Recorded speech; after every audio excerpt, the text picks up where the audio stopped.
우리가 지난 시간에 마지막 부분에서 29절, 30절에 있는 예수님이 제자들을 향해서 약속하신 축복들을 살폈습니다. 다시 한번 보시면 내가 진실로 너희에게 이르노니 하나님의 나라를 위하여 집이나 아내나 형제나 부모나 자녀를 버린 자는 이것은 의도적으로 자유에서 그럴 수 있는 것이 아니라 하나님의 자녀, 제자들만이 할 수 있는 거죠. 그리고 금세에 있어서 여러 배를 받고 내세의 영생을 받지 못할 자가 없느니라. 주께서 이런 축복의 약속을 하셨습니다. 그런데 이 모든 축복의 약속들은 예수님이 십자가에 달리셔서 죽으셔야만 시작되는 축복들입니다. 주의 십자가에서 이루어지는 것들이죠. 그래서 예수님은 십자가를 지시고 죽기 위해서 예루살렘으로 올라가셔야만 합니다. 그래서 오늘 본문에도 보면 31절에 보라 우리가 예루살렘으로 올라가노니 예루살렘으로 올라가시는 예수님이 31절에 묘사되어져 있죠. 마가도 마가복음을 기록하면서 독자들이 잊지 않도록 중간중간에 예루살렘으로 올라가신다라고 하는 것을 기록하고 누가도 동일합니다. 그래서 오늘 누가복음 9장 51절, 13장 22절, 17장 11절을 연달아 한번 봅시다. 9장 51절 예수께서 승천하실 기약이 차감해 제가 그때 설교할 적에 기가 막힌 오역이라고 얘기했죠. 승천하실 기약이 아닙니다. 그죠? 원문대로 보시면 공중에 들리실 기약인데 공중에 들린다는 말은 십자가에 달린다는 말입니다. 승천하실 것을 염두에 두고 예루살렘으로 올라가려고 굳게 결심할 이유가 없습니다. 십자가에 죽으시는 일을 놓고 결심하는 거죠. 승천하는 것은 이건 하나님 아버지의 몫이기 때문에 예수님의 관심사가 아닙니다. 그래서 예수께서 십자가에 들리실 기약이 차감해 예루살렘을 향하여 올라가시기로 굳게 결심하시고 또 13장 22절 예수께서 각성 각촌을 다니사 가르치시며 예루살렘으로 여행하시더니 십자가에 죽으시기 위해서죠. 17장 11절 예수께서 예루살렘으로 가실 때에 사마리아와 갈릴리 사이로 지나가시다가 그리고 또 오늘 본문에 예루살렘으로 올라가시는 예수님을 우리가 살필 수 있죠. 다시 말합니다마는 예수님이 예루살렘으로 올라가시는 목적은 십자가에 죽으시기 위해서입니다. 그 사실을 오늘 우리 본문 32절 33절에서 명확하게 밝히고 계시죠. 아주 구체적으로 한번 읽어볼까요? 32절 33절 인자가 이방인들에게 넘기어 희롱을 받고 능욕을 받고 침뱉음을 받겠으며 저희는 채찍질하고 죽일 것이니 저는 3일 만에 살아나리라. 이것이 예수님의 십자가 순환의 세 번째 순환 예고입니다. 그래서 오늘 제목도 세 번째 순환 예고라고 썼는데 첫 번째, 두 번째는 이미 우리가 보았죠. 자, 다시 말하지만 예수님이 이 땅에 오신 목적은 병을 고치시고 귀신을 쫓아내시고 죽은 자를 살리시고 기적을 행하심으로 사람들이 모여들고 막 예수님과 제자들을 향해서 환호하고 또 막 예수님을 임금 삼으려고 막 하는 그래서 예수님이 그 세력들을 가지고 예루살렘으로 올라가서 로마 제국을 무너뜨리고 메시아 왕국을 건설하고 이스라엘 백성들 하여금 잘 먹고 잘 살게 만드는 왕이 되기 위해서 오신 것이 아니란 말입니다. 예수님이 이 땅에 오신 목적은 자기의 백성을 그들의 죄에서 구원하시어서 진짜 하나님의 자녀 삼도록 하시기 위함입니다. 이스라엘 백성들이 진짜 하나님의 백성이 되어서 진짜 하나님을 높이고 경배하며 살도록 하기 위해서 예수님이 이 땅에 오셨죠. 십자가에 죽으시기 위해서.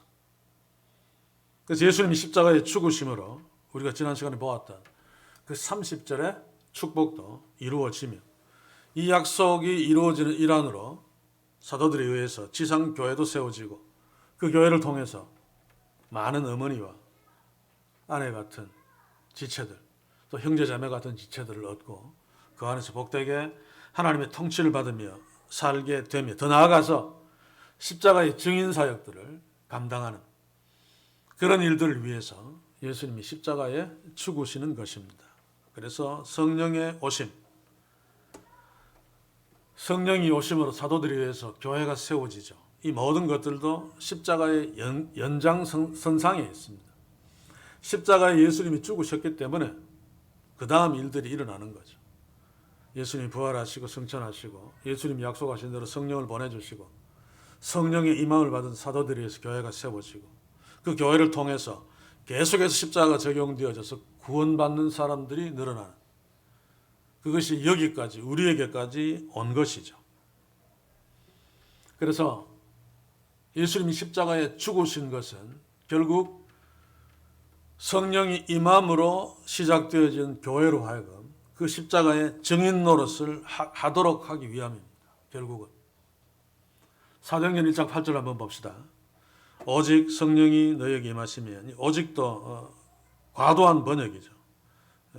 로마서에도 보면 오직 의인은 믿음으로 말미암아 살리는, 그 오직 없습니다. 여기에서도 그냥 그러나, 앞에 내용을 뒤집는 그러나 성령이 너희에게 임하시면 너희가 권능을 받고 예루살렘과 유대와 사마리아와 땅끝까지 이르러 내 증인이 되리라.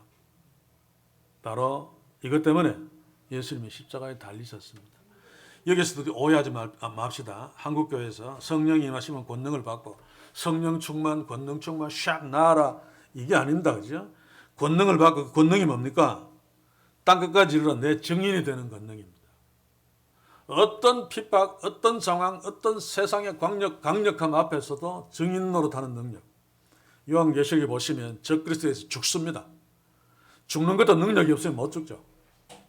그냥 그들에게 아부하고 살 것입니다. 그래서 주님의 교회에 주어진 성령의 권능의 본질은 죽는 권능입니다. 죽음을 겁내지 않고 복음을 전하는 권능이죠. 바로 이 모든 것들이 예수님이 십자가에 달리신 이유고 우리가 이 땅에 주의 제자로 존재하는 이유입니다. 십자가에 증인 노릇하는 것. 그러면 오늘 이 시대 교회들이 교회가 존재하는 목적대로 십자가의 증인 노릇을 잘하고 있는가? 아니죠. 그렇죠? 이 시대 교회들은 십자가를 이야기는 합니다. 그리고 중세 교회만큼이나 지붕 위에 교회 인테리어로 십자가를 수없이 세워놓습니다. 하물며 자신이 타고 다니는 승용차 안에도 십자가로 장식해 놓습니다. 십자가를 많이 이야기는 합니다만, 그러나 십자가를 이야기하는 것보다 더 중요한 것이 십자가를 이야기하는 자의 본질입니다.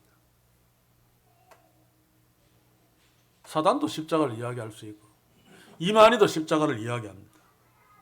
그래서 십자가를 이야기하는 자의 본질이 무엇보다도 중요하죠. 한마디로 이야기하면 자기를 부인하고 자기 십자가를 지고 좁은 길을 따라 주님을 쫓아가는 이런 본질적인 모습을 갖고 있는 자가 십자가의 증인 노릇을 할 수 있습니다. 그러나 불행하게도 오늘 시대 교회들은 제가 볼 때는 본질적으로 주님의 제자가 아닌 것 같습니다. 그러니 십자가의 진짜 증인 노릇을 할 수 없죠. 그냥 하는 척 하는 것입니다. 그래서 타락한 이 시대 교회들이 십자가 어쩌고 저쩌고 하는 것은 결국 세상의 웃음거리만 될 뿐이죠. 우리가 이미 잘 알고 계속 반복했듯이 오늘 이 시대 교회들은 세상으로 하여금 웃음거리가 되고 있습니다. 개독교라고 이야기해도 거기에 화낼 수 없습니다. 아이고 다행이다. 똥개독교라고 안 한 것이 다행이다. 라고 할 정도로 한숨만 쉴 수밖에 없는,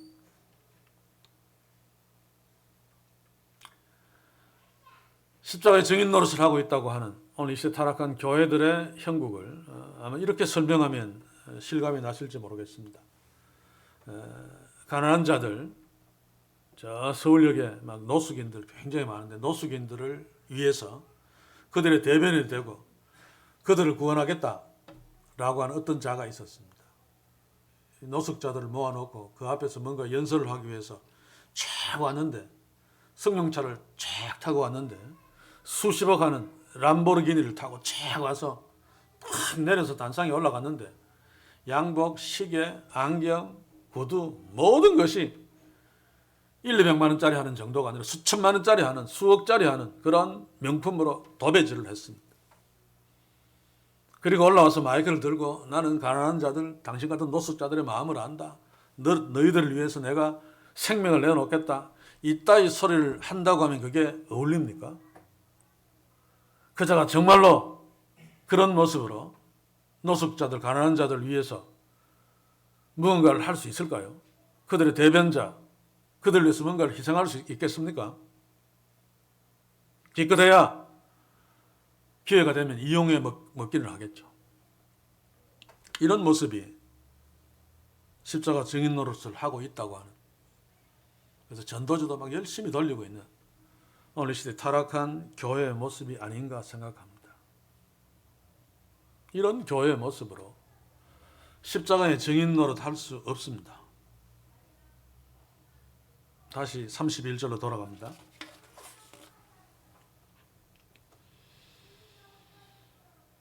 예수님이 십자가를 지시려고 예루살렘으로 올라가시는 것은 예수님의 인간적인 즉흥적인 생각이나 개인적인 결정에 의해서가 아니라 이미 오래전에 하나님께서 계획하신 일을 이루시기 위함입니다. 그래서 오늘 본문에 보시면 선지자들로 기록된 모든 것이 인자에게 응하리라. 하나님께서 선지자로 하여금 기록해 하신, 그래서 여기 기록된 또 수동태죠. 선지자가 자의적으로 기록한 것이 아니라 하나님이 선지자로 하여금 기록해 하신 메시아에 관한 예언들입니다. 어떤 것은 예수님이 십자가에 죽으시기 1000년 훨씬 전에, 또 그 이전에 모세를 통해서, 또는 시편 기자를 통해서, 또한 700여 년 전에 이사야 선지자를 통해서, 또 400~500년 전에 말라기나 이런 선지자를 통해서 기록한 것들이죠. 이런 메시아의 예언이 인자에게, 즉 예수님에게 그대로 응할 것이다. 응한다라고 하는 말도 번역을 좀 잘못했습니다. 우리가 잘 쓰고 있는 성취한다, 이게 가장 제대로 된 번역이죠. 그 모든 선자로 하신, 기록해 하신 것들이 메시아이신 예수님에게 그대로 성취될 것입니다. 이것도 수동태입니다. 하나님에 의해서 이루어지는 거죠. 하나님의 역사를 따라. 자, 그런데 그 성취 내용 중에 가장 중요한 것이 십자가입니다. 십자가. 물론 율법을 지키기 위해서 병을 고치고 가난한 자들에게 말씀을 전하고 여러 가지 오신 목적들이 있습니다. 그 목적들은 다 십자가에 귀결되어집니다. 자, 그런데 그 십자가 이야기를 32절, 33절에서 하고 계시죠. 이것이 선지자들로 기록된 구약 성경의 내용들이 성취된 것들입니다. 그러면 구약 성경에서 뭐라고 말하고 있는가? 일일이 다 찾아보려면 한도 끝도 없어서 이사야서에서 두 군데만 한번 살펴보길 원합니다. 이사야서 50장 6절과 53장 3절 5절. 50장 6절, 나를 때리는 자들에게 내 등을 맡기며 나의 수염을 뽑는 자들에게 나의 뺨을 맡기며 수욕과 침뱉음을 피하려고 내 얼굴을 가리우지 아니하였느니라. 이사야서 53장 3절에서 5절, 그는 멸시를 받아 사람에게 실어버린 바 되었으며 간고를 많이 겪었으며 질고를 아는 자라. 마치 사람들에게 얼굴을 가리우고 보지 않음을 받는 자 같아서 멸시를 당하였고 우리도 그를 귀히 여기지 아니하였도다. 그는 실로 우리의 질고를 지고 우리의 슬픔을 당하였거늘 우리는 생각하기를 그는 징벌을 받아서 하나님께 맞으며 고난을 당한다 하였노라. 그가 찔림은 우리의 허물을 인함이요 그가 상함은 우리의 죄악을 인함이라. 그가 징계를 받음으로 우리가 평화를 누리고 그가 채찍에 맞음으로 우리가 나음을 입었도다. 이런 구약 성경의 말씀이 예수님에게 그대로 성취되어진 현장이 바로 십자가입니다. 그래서 예수님이 말씀하신 십자가의 여정을 오늘 잠깐 어떻게 성취되었는가를 살펴보길 원합니다. 32절, 33절에서 예수님이 말씀하신 십자가의 여정을 요약하면 첫 번째로 인자가 이방인들에게 넘겨지겠다. 누가복음 23장 1절에 보시면 성취되어지죠. 무리가 다 일어나 예수를 빌라도에게 끌고 가서 이방인인 로마 총독 빌라도에게 보내어져서 그들의 손에 의해 죽게 만듭니다. 사실 예수님이 범한 범죄는 신성모독이죠. 그러면 예루살렘 공회에서 사형을 언도하고 그들이 돌로 쳐 죽이면 됩니다. 사형 권한이 없다 할지라도 종교적인 문제에 국한되면, 정치적인 문제가 아니면 로마는 상관하지 않습니다. 그래서 스데반도 로마 총독의 허락을 받지 아니하고 그냥 돌로 쳐 죽여버렸죠. 종교적인 문제였기 때문에 그렇습니다. 그런데도 이들은 이상하게 빌라도에게 보내서 재판받도록 합니다. 예수님이 그것을 아시고 미리 말씀하죠. 이방인에게 넘겨. 이유가 뭡니까? 자신들이 안전하게 하기 위해서입니다. 특히 성경 말씀에 나무에 달린 자마다 하나님의 저주를 받은 자다라고 하는 것을 그대로 성취시켜서 예수가 메시아가 아님을 입증하기 위해서. 그래서 우리가 예수를 핍박하고 빌라도에게 내어주어서 죽게 한 것이 잘한 짓임을 입증하기 위해서 빌라도에게 내어준 거죠. 정치범으로 몰아버리면 틀림없이 로마는 십자가형으로 예수를 죽일 것이 분명하니까 예수님은 나무에 달려 죽게 되는 것입니다. 정말로 야비하고 정말로 지혜롭습니다. 이런 지혜를 보면 소름 끼치는 사탄의 지혜입니다. 저는 이런 지혜를 세상 국회 의사당판에서 많이 봅니다. 그런데 노예와 총회 안에서 더 소름 끼치게 봅니다. 정말 머리 좋습니다. 목사들 다른 사람 죽이려고 하는데 교회 돈 빼먹는데 얼마나 지혜로운지 모릅니다. 정치하는 사람들 그 머리 굴리는 걸 한번 보십시오. 우리의 상상을 초월하죠. 이 예수님을 죽이려고 핍박했던 유대 당국자들도 우리가 상상할 수 없는 사탄의 지혜를 가지고 완벽하게 완전 범죄를 예수님에게 하려고 했던 것입니다. 예수님은 아시고 그들이 너를 이방인들에게 넘겨주겠다라고 구체적으로 지적하십니다. 둘째는 희롱을 받고 여러 군데 있지만 두 군데 봅시다. 누가복음 23장 11절 헤롯이 그 군병과 함께 예수를 업신 여기며 희롱하여 빛나는 옷을 입혀 빌라도에게 돌아보내니 23장 36절 군병들도 희롱하면서 나와 신포도주를 주며 하나님의 아들이신 예수님 그가 십자가에 죽으시는 목적은 그들 앞에 있는 죄인들 영원히 저주받아 지옥 갈 죄인들을 위해서인데 그들은 그것도 모르고 자신을 구원하려고 오신 예수님을 마음껏 희롱하면서 조롱하고 있습니다. 세 번째는 능력을 받고 침뱉음을 받겠습니다. 유대인들에게 능력의 극치가 바로 침뱉음을 얼굴에 당하는 거죠. 여러분 얼굴에 침뱉음 당해봤습니까? 저는 경험이 없습니다만 침을 뱉으면 아마 지금은 모르겠습니다만 힘이 있을 때 같으면 죽여버릴 것 같아요. 한번 상상해 보십시오. 그런데 그들은 하나님의 아들이신 예수님의 얼굴에 침뱉었습니다. 마가복음 14장 65절, 15장 19절 혹은 그에게 침을 뱉으며 그의 얼굴을 가리우고 주먹으로 치며 가로되 선지자 노릇을 하라 하고 하속들은 손바닥으로 치더라. 침 뱉은 건 손바닥으로 친 거 다 얼굴입니다. 얼굴. 그리고 뒤에서 주먹으로 가격하고 선지자 노릇을 하라라고 하는 것은 선지자는 잘 맞추니까 누가 니를 때리는지 한번 맞춰봐라 이러면서 예수님을 조롱하고 침뱉으며 능욕했습니다. 그리고 네 번째는 채찍질입니다. 마가복음 15장 15절 빌라도가 무리에게 만족을 주고자 하여 바라바를 놓아주고 예수는 채찍질하고 십자가에 못 박히게 넘겨주니라. 다섯 번째는 죽임을 당하는 거죠. 여러 군데 있습니다만은 우리 누가복음을 하기 때문에 누가복음을 한번 봅시다. 23장 46절 예수께서 큰 소리로 불러 가라사대 아버지여 내 영혼을 아버지 손에 부탁하나이다 하고 이 말씀을 하신 후에 운명하시다. 십자가 위에서 예수님은 운명하셨습니다. 그리고 마지막은 3일 만에 살아나리라. 이는 사복음서 모두에 기록된 대로 성취되어진 것이죠. 자, 예수님은 이렇게 미래에 일어날 가까운 미래입니다만 일어날 일을 제자들에게 구체적으로 상세하게 말씀하신 것은 주의 제자들의 어리석음 때문입니다.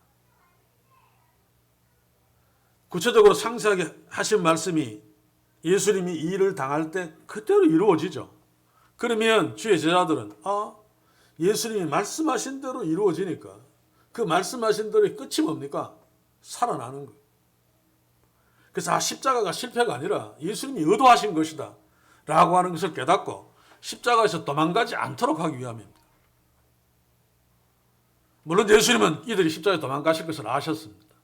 그러나 궁극적으로 6월절 이후에 오순절 이후에 이 모든 것들을 다 떠올리면서 그때 예수님이 그렇게 말씀하신 것 우리로 하여금 이 십자가 사건이 하나님의 사건임을 깨닫도록 하신 것이구나. 또 미리 다 말씀하신 거 그거 하나님이 아니면 예수님이 하나님이 아니면 알 수 없는 것들입니다. 그 예수님이 하나님이 맞구나.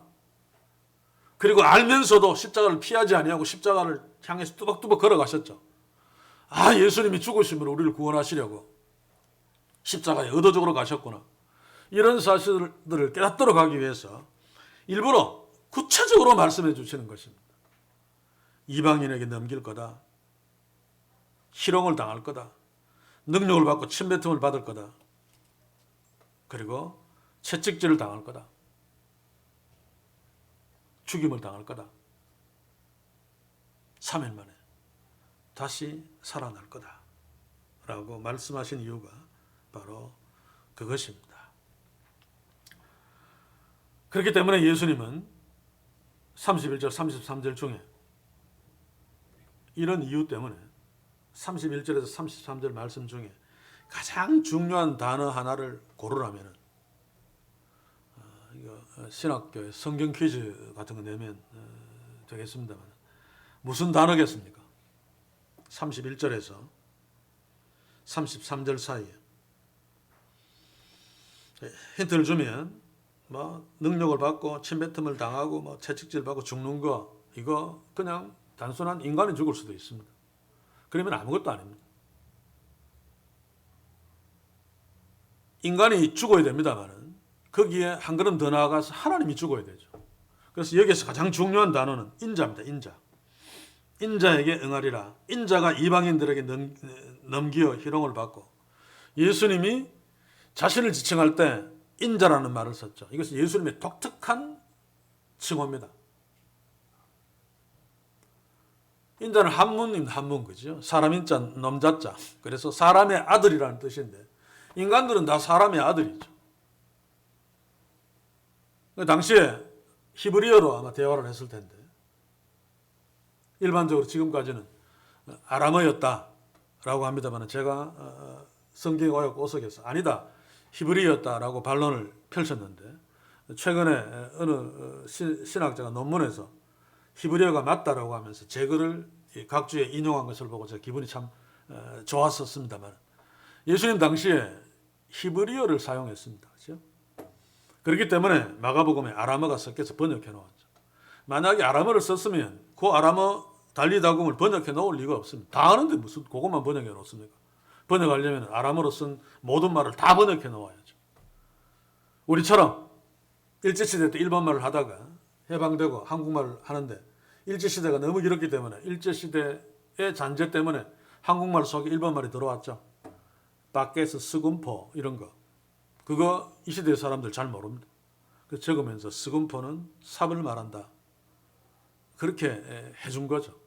그래서 마가복음에 아람어가 섞여 들어간 것은 당시에 유대인들이 아람어를 말했다는 증거가 아니라 오히려 반대로 아람어가 일상 용어가 아니었다는 증거입니다. 그래서 여기에 의미가 있죠. 사람도 종종 자기 자신을 지칭할 적에 나는 신이 아니고 내한테 막 대단히 어려운 부탁을 할 때 나는 신이 아니고 사람의 아들이야 인간이야 라고 할 적에 히브리어로 벤 아담 우리 영화 벤 허 잘 알죠. 허가 하나님이라는 뜻입니다. 그래서 벤 허는 하나님의 아들 주다 벤 허 벤 아담은 사람의 이름이기도 합니다만 그게 바로 인간이라는 뜻이죠. 사람의 아들 벤 아담 사람의 아들이라는 뜻입니다. 자 그런데 예수님이 그냥 나는 인자야 사람의 아들이야 벤 아담 그랬으면 다른 사람도 다 그렇게 말하니까 별로 의미가 없습니다. 별로 문제가 되지 않습니다. 그런데 예수님이 나는 인자다라고 했을 적에 그 말을 어디에서 인용해 왔는가 하면 다니엘서 3장 13절 14절에서 인용해 왔죠. 미리 한번 읽어봅시다. 다니엘서 7장 13절 14절. 내가 또 밤중 이상 중에 보았는데 인자 같은 이가 하늘 구름을 타고 와서 옛적부터 항상 계신 자에게 나와 그 앞에 인도되매 그에게 권세와 영광과 나라를 주고 모든 백성과 나라들과 각 방언하는 자와 자로 그를 섬기게 하였으니, 쭉 읽어보면 여기서 인자는 사람의 아들이라는 뜻입니다. 그런데 하늘로부터 오고 사람, 단순히 사람만이 아니죠. 그렇죠? 이 부분도 하나님이신데 인간이 되신 인자가 되신 예수 그리스도를 예언하는 것입니다. 사실은. 그래서 예수님이 이 본문에서 인자라는 말을 가지고 왔죠. 그런데 놀랍게도 이 본문은 아람어로 되어 있습니다. 구약 성경은 다 대부분 히브리어로 되어 있는데 다니엘서 2장 8절에서 7장 24절까지는 아람어로 기록되어져 있습니다. 그래서 저는 그 부분을 잘 읽어내지 못합니다. 70인경에 헬라어로 번역된 것은 읽을 수 있습니다만 아람어는 공부한 적이 없으니까. 그렇다면 예수님이 인용하신 다니엘서 7장 13절 14절에 13절에 있는 인자는 아람어로 되어 있기 때문에 예수님이 아람어로 발음했을 것입니다. 요거는 제가 압니다. 발 에나시, 벤 아담하고는 다르죠. 보통 사람들이 나는 사람의 아들이야, 나 인간이야, 벤 아담이야 라고 하는 예수님은 인자가 능력을 당하고 할 적에 바르 에나시가 듣는 사람이 당장 알아듣습니다. 우리는 성경에 대해서 잘 몰라도 고대 유대인들은 거의 대부분, 율법의 사람들은 거의 대부분 구약 성경들을 다 꿰고 있습니다. 구약 성경을 전체를 암송하는 자들도 여럿 있었다고 합니다. 그 시대는 할 일들이 별로 없고 시간들이 많으니까, 그죠? 그리고 맑은 공기에 맑은 정신에 아마 암기력도 우리도 훨씬 더 뛰어났을 것입니다. 특히 이스라엘 사람들, 유대인들은 암기력이 뛰어납니다. 그래서 구약 성경에 보시면 시편도 굉장히 긴 거 보면 단락마다 첫째는 알렙으로 시작하고 영어로 좀 A, B, C, D로 이렇게 순서대로 시작하는 것은 암송하기 좋도록 하기 위함입니다. 첫째 단락은 A로 시작하니까 A로, 첫째 단락 끝나면 그 다음에는 B로 시작해요. B가 뭐지? 금방금방 기억해낼 수 있죠. 그렇듯이 이들은 암기에는 대가입니다. 대가. 그래서 예수님이 마르 에나시가 그러면 다니엘서 7장 13절에 있는 인자구나. 그 인자는 하늘에서 내려왔는데 바로 기억해내는 거죠. 물론 예수님이 말씀하신 그 심오한 뜻은 몰랐겠습니다만 예수님은 스스로 자기를 다니엘서 7장 13절 14절에 있는 하늘에서 내려온 그 인자 마르 에나시라고 부른 것은 나는 단순히 인간뿐만 아니라 하늘에서 내려온 하나님이야 라고 하는 말입니다. 그런데 이 사실들을 주의 제자들도 아무도 잘 몰랐죠. 나중에 십자가 후에 오순절날 이후에 주의 제자들은 깨닫습니다. 아, 그분이 정말로 하나님이셨구나. 예수님이 부활한 뒤에도 잘 몰랐습니다. 자, 그러면 왜 예수님이 굳이 다니엘서 7장 13절에 그 인자, 하늘로부터 내려온, 구름을 타고 내려온 그 인자라고 자기를 계속 지칭했을까요? 십자가 설명하는 것입니다. 예수님이 십자가에 달리셔서 죽으심으로 그 십자가를 믿는 모든 인간이 구원함을 받았고 받을 것입니다. 이 인자, 마르 에나시는 인간이라는 의미가 있죠. 인간이신 예수님이 바로 인간인 우리를 대신할 수 있습니다. 그렇죠? 단, 죄 없으신 인간이야만 합니다. 그래서 예수님은 인자입니다. 인자. 그와 동시에 인자가 십자가에 죽으심으로 말미암아 그를 믿는 모든 자가 구원을 받으려면 이 십자가는 하나님의 사건이어야만 합니다. 그래서 인자는 하나님이십니다. 그래서 예수님은 내가 마르 에나시아라고 하면서 나는 요셉의 아들 인간, 다윗의 후손으로 온 인간이지만 하늘로부터 구름을 타고 온 하나님이야 라고 말하고 있는 거죠. 물론 이때는 잘 모른다 할지라도 십자가를 설명하는 것입니다. 그렇다면 우리는 바르게 이해해야 되죠. 인자가 하나님이신 그리고 인간이신 그 인자 예수님이 십자가에 죽으셨기 때문에 십자가의 능력은 모든 자들을 다 살려내는, 믿는 자에게 영생을 주는 하나님의 능력이 되는 것입니다. 그런데 이것을 인간의 능력으로는 아무리 설명해도 절대로 못 믿습니다. 제가 설명하는 것은 제 속에 완 성령으로 인한 거고, 여러분들이 그 설명을 듣고 아멘하고 이해하고 받아들이는 것도 여러분 속에는 성령 때문이지, 우리의 인간의 그 이성, 지혜로는 절대로 알 수 없습니다.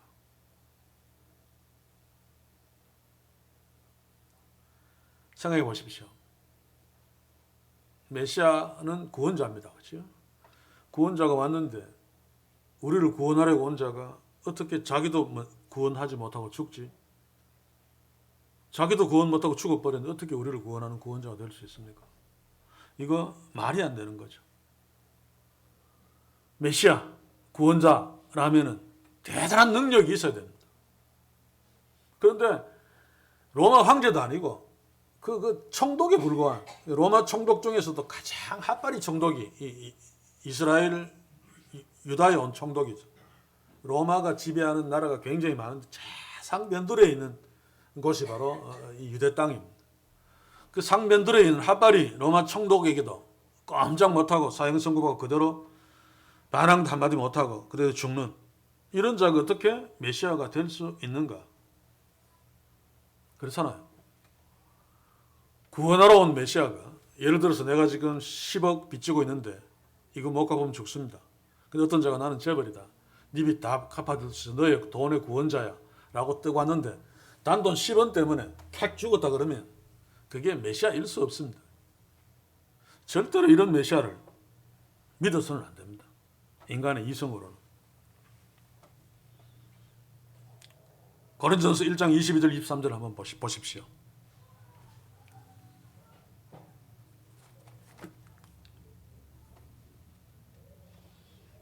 고린도전서 1장 22절 23절. 유대인은 표적을 구하고 헬라인은 지혜를 찾으나. 유대인들은 예수님이 메시아라고 하는 사실, 그 예수님에게 메시아의 표적, 증거를 구하면서 그 증거가 있었기 때문에 처음에 따랐습니다. 병자를 고치고 귀신을 쫓아내고 죽은 자를 살리고, 메시아의 능력이죠. 그래서 이 사람 메시아 맞다. 이 사람을 추앙하면 틀림없이 예루살렘에 입성해서 빌라도 무릎 꿇리고 독립된 메시아 왕국을 건설할 거다 라고 믿었기 때문에, 특히 예루살렘으로 들어갈 적에, 여리고가 예루살렘으로 들어가는 바로 직전에 있는 도시죠. 여리고로 들어가면서 자신의 옷들을 밑에 깔고 종려나무 가지를 흔들면서 호산나 다윗의 자손이여 왕이여 라고 난리를 친 이유가 바로 그것입니다. 예수님에게 분명하게 메시아의 증거가 있었습니다.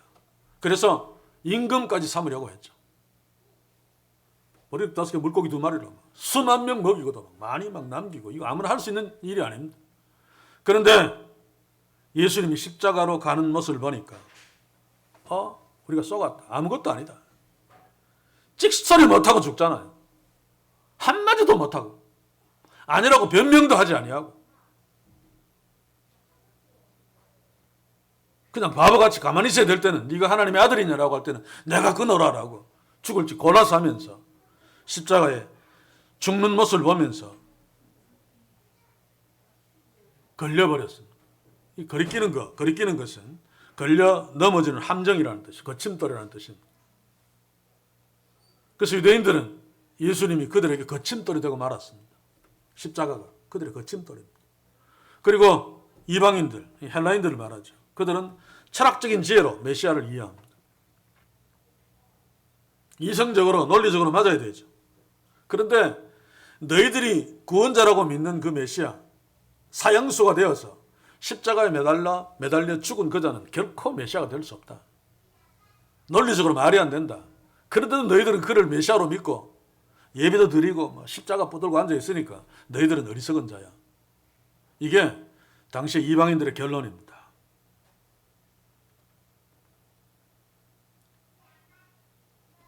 그래서 우리는 십자가에 못 박힌 그리스도를 전하니 유대인에게는 거리끼는 것이요 이방인들에게 미련한 것이로다.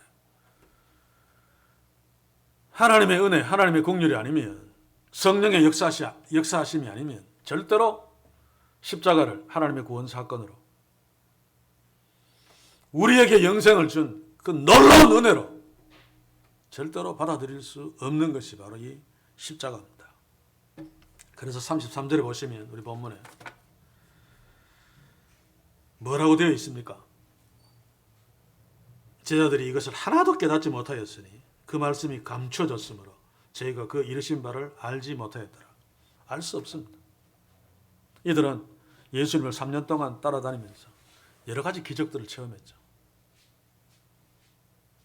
죽는 자를 살리는 것도 보았고, 변화산에서 그 신적인 광처로 변화되어서 그들이 막 명함도 내지 못하고 고개도 못 드는 모세와 엘리야가 다 나타나가지고 예수님과 함께 의논하는 그런 모습도 베드로와 야고보와 요한은 보았습니다. 놀라운 체험을 했습니다. 그래서 이자가 메시아가 맞다. 증거들이 있으니까.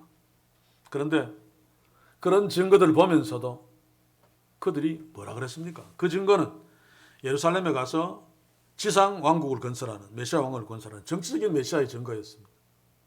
그래서 노상에서 누가 크냐? 마가복음 9장 34절 35절 한번 봅시다.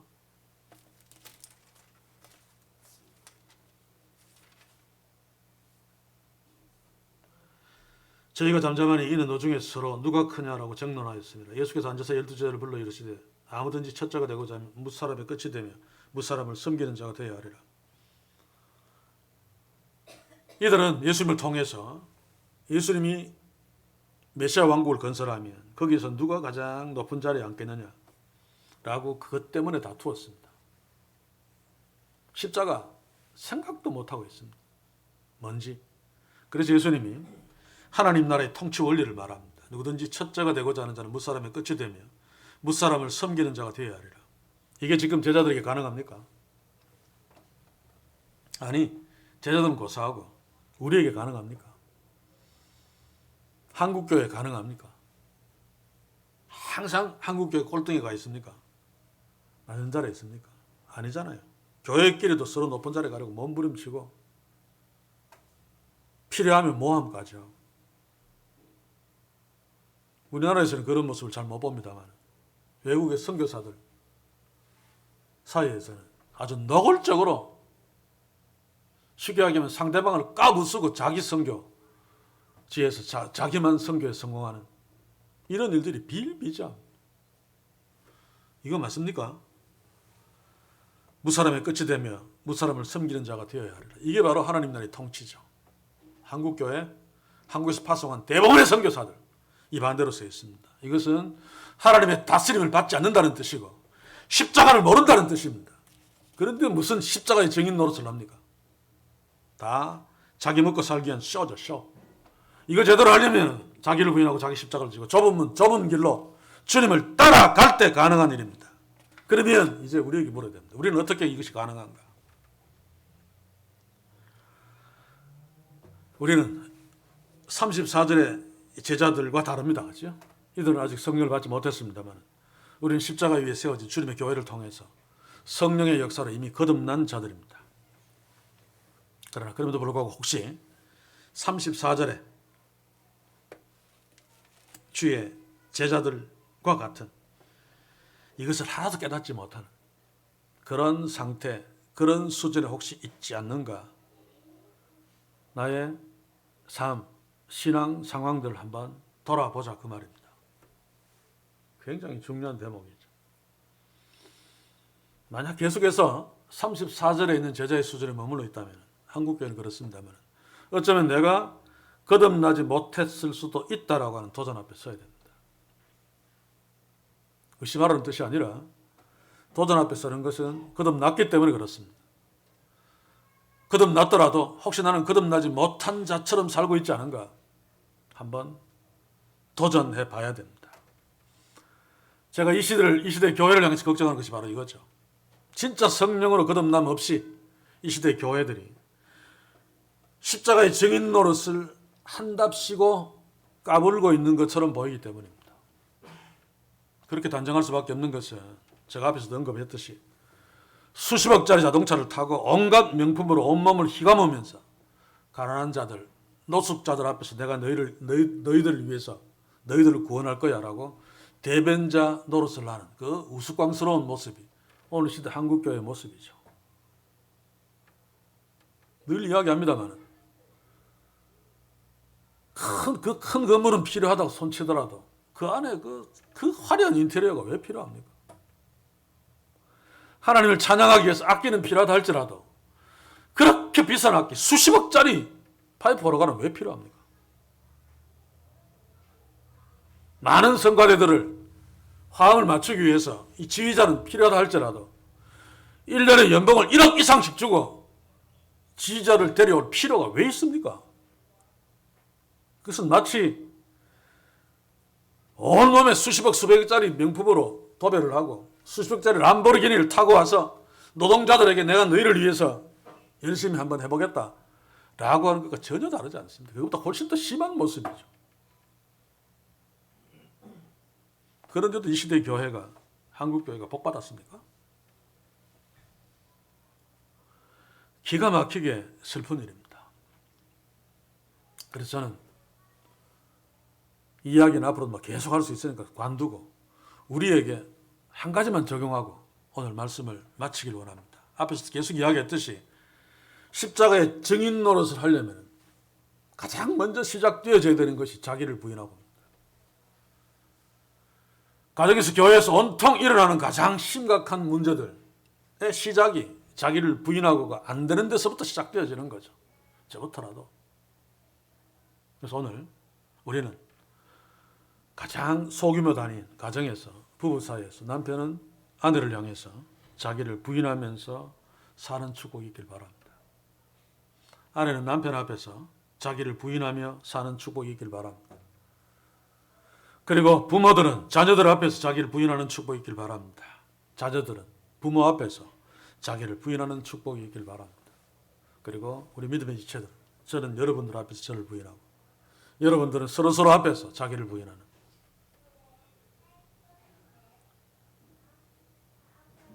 이게 철로역정에 있는 이야기인지 저는 어릴 때 주일학교에서 들었습니다만 천국이나 지옥이나 가면 숟가락들이 다 길다.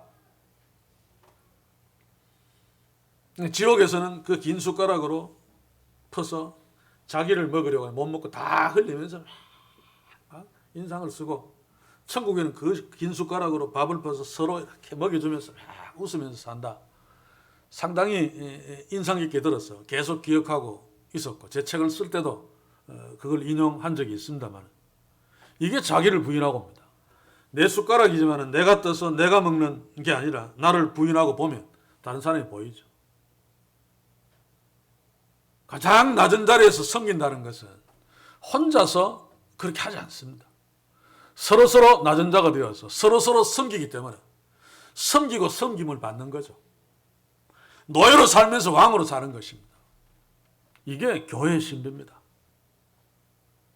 그런데 스스로 자기의 존재감을 드러내려고 하기 때문에 항상 문제가 생기고 사탄이 틈타고 그래서 교회에 영웅들이 있고 그렇지 못한 사람들이 있고 샘내기도 하고 또 막 우쭐거리기도 하고 그렇게 되는 거죠. 사랑하는 성도 여러분, 다시 이야기합니다. 자기를 부인하는 삶들을 의도적으로 남편은 아내 앞에서, 아내는 남편 앞에서, 부모는 자식 앞에서, 자식은 부모 앞에서, 또 우리 믿음의 지체들은 서로 앞에서 그렇게 의식하면서 나의 어떤 존재감을 부인해버리는 그런 훈련들을 하며 사는 축복이길 바랍니다. 금방 주의 성령께서 강하게 통치하는 천국이 이루어지고 경험될 것입니다. 이 축복이 우리 개인과 가정과 우리 교회 넘치기를 주의 이름으로 간절히 소원합니다. 그러므로 십자가의 능력이 우리에게서부터, 우리의 삶에서부터 흘러넘쳐서 밖으로까지 넘쳐나가는 역사, 그 축복이 있기를 다시 한번 주의 이름으로 간절히 소원합니다. 기도합시다. 주여, 우리는 날마다 십자가를 이야기하면서 어쩌면 주의 제자들처럼 그 깊은 신비의 의미를 모르고 있지 않습니까? 주여, 불쌍히 여겨 주옵소서. 우리 속에 계신 성령이여, 예수님이 이 땅에 오셔서 십자가를 지시기 위해서 예루살렘으로 올라가신, 그리고 십자가를 지시고 죽으신 그 이유가 무엇인지 다시 한번 주목하며 우리부터 그로 말미암아 그 십자가의 약속으로 주어진 성령의 풍성한 통치를 받게 하시어 늘 주님을 따라가는, 늘 십자가의 증인이 되는 그 삶을 위해 주의 성령이여, 우리가 자기를 부인할 수 있도록 도우소서. 자기 십자가를 질 수 있도록 도우소서. 좁은 문 좁은 길로도 찬송하며 넉넉히 걸어갈 수 있게 하시어 주님 가신 그 길을 따라가는 축복이 우리와 우리의 가정과 우리 모두에게 있게 하셔서 우리 모두가 하나님의 통치를 받는 평강의 복된 천국의 삶이 되게 하옵소서. 예수님의 이름으로 기도하옵나이다. 아멘.